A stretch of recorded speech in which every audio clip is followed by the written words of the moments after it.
Hello everyone! So this is the book that I'm going to do today, and I know it looks really weird because you obviously had to look at it online, and the reason for that is because so this happens to be one of my very favorite romance novels ever. I've actually read this one aloud to some of my friends before because I'm weird like that and we're all nerdy, and if I'm reading they will ask me to read. So this is one of my favorite romance novels of all time. The reason I wanted to show you the cover is that it's really awesome and very plain. So it's very plain. I found that book when I was on my way on a family trip back from Branson, and I was pretty young. It was before I had kids, obviously, and my aunt was like, you know, I've bought all of my other nieces and nephews stuff. Like, will you please just choose something? And I was like, no, I really don't want anything. She's like, just pick something. And we were at an antique store. And it was right before we were getting ready to leave, and I found books, and I was like, oh, I guess, I already brought books. I was like, and I saw it, and it was $1. And I was like, oh, okay. I was like, I'll just get this. She's like, this is it. And I'm like, yeah. And it's, as you can see, it's a very plain white cover. And she's like, you've got to be kidding me. And I didn't expect much. And Branson, from where I'm from, was only a few hours drive. So I finished that book by the time we pulled back into Belton, Missouri, which is where I'm originally from. Anybody from Belton? Hey, there's not a lot there. But I hear they're growing. So yeah, I read the book from Branson to back to Belton, and I loved it. And I got it for $1, right? It was one of my very favorite books ever. And you're probably asking, well, if it's your favorite book ever, why don't you have a copy of it? Well, I had a really crappy partner, you know who you are, Cassie, who was terrible and shredded the thing in a fit of anger. And I was not able to find another copy. I definitely have it on my Nook, but I don't have a physical copy. But I did just check it on Thrift Books, and it's for $4.19. So I just need $6 more worth of books, and I get it for free. Anyways. So the book is called, if you couldn't see because it was like really blurry, and I'm aware it was probably crappy, like image. It was a crappy image probably.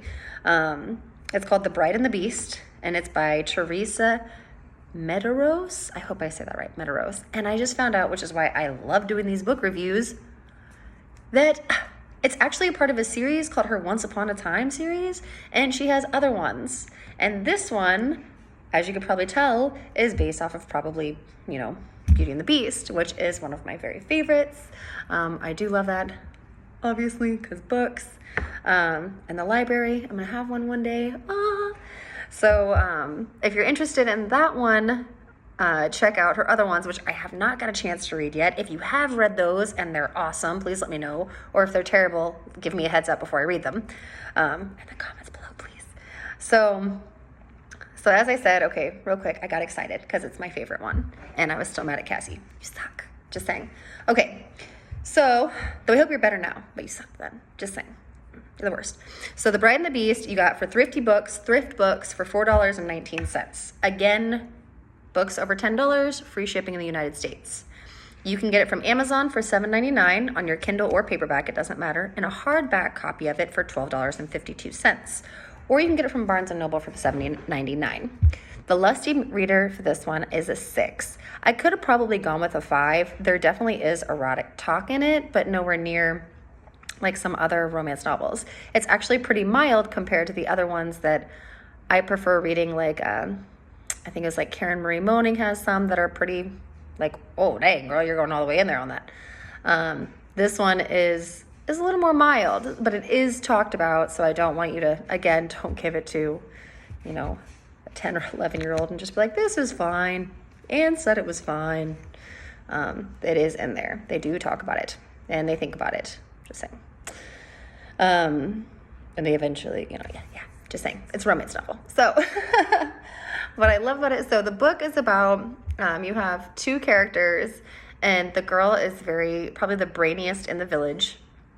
And it's based in Scotland, and you have where the town is like very superstitious people, and they gave their chieftain up to the bloody redcoats, and so they cannonballed the whole castle, and now the castle is being haunted by a terrible dragon because they did not go and rush to their chief's defense, right? Their clan's defense.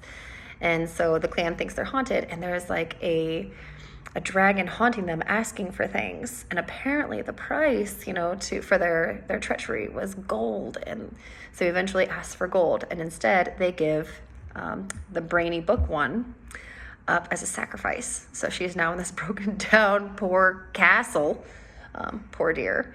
And and it turns out, obviously, it's not a dragon, or is it? You don't know. But she's in there with them, who apparently is sometimes human, and the human's sidekick, who is a little clumsy, and so that's pretty fun. So she's locked in this tower with these two guys, and she's definitely smarter than the sidekick, the poor thing. But it's really fun to hear their banter. I don't take it too seriously. It's been a little while since I've read it, so I'm trying to remember. I don't believe there's anything in there that should be a warning or a heads up. But it was just a really fun one that is probably, as I said, was my favorite one. My favorite romance novel ever. I just really liked the fact that it was so playful and just kind of innocent, and then and it wasn't too dark. So I thought that the writing was really well done. I was engaged in the story. I wanted to know what was happening. It wasn't too long, I never felt like it dragged on. Like whenever the story did move on, I didn't feel like it was dragging me along, where I was like, oh dear God, we get it. Go to happily ever after. But I enjoyed it. I thought it was a fun series. I also will admittedly be obsessed a little bit with Scotland and all of its fun things. So I really enjoyed the book, and the writer did a fabulous job. You're wonderful.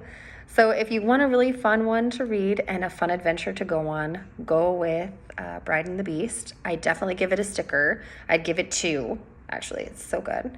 And I think is that if you don't put too much expectation in it. Again, even though I bumped the book up, I would never want it to be one of those things where it's like, oh my God, it's so good. It still is a romance novel, so it is, semi-predictable. There is always a happy ending. Well, I guess not always. I haven't read one yet. There's not been one, but there's a happy ending. And there is a little bit of, like I said, the tiffing. I like the tiffing back and forth. I laughed out loud at a couple parts in this book. I just found it really amusing. I love the characters, and I love the way the predicaments they get themselves into a little bit. Then there is a little bit of erotica, so I enjoy that personally. If you have any questions or comments, like I said, about Bride and the Beast, please let me know in the comments below. I definitely would go for this one. I kind of wish would have been my first romance novel I ever read. It's such a fun one, and I probably need to do a rate this book on Goodreads. I think it's blasphemous that I haven't. So I will probably go and do that. If there's any books that you'd like me to read, or anything else that I could do better, please let me know. And thank you again so much for tuning in. And then I really will be done today, and I'll see y'all tomorrow. Bye.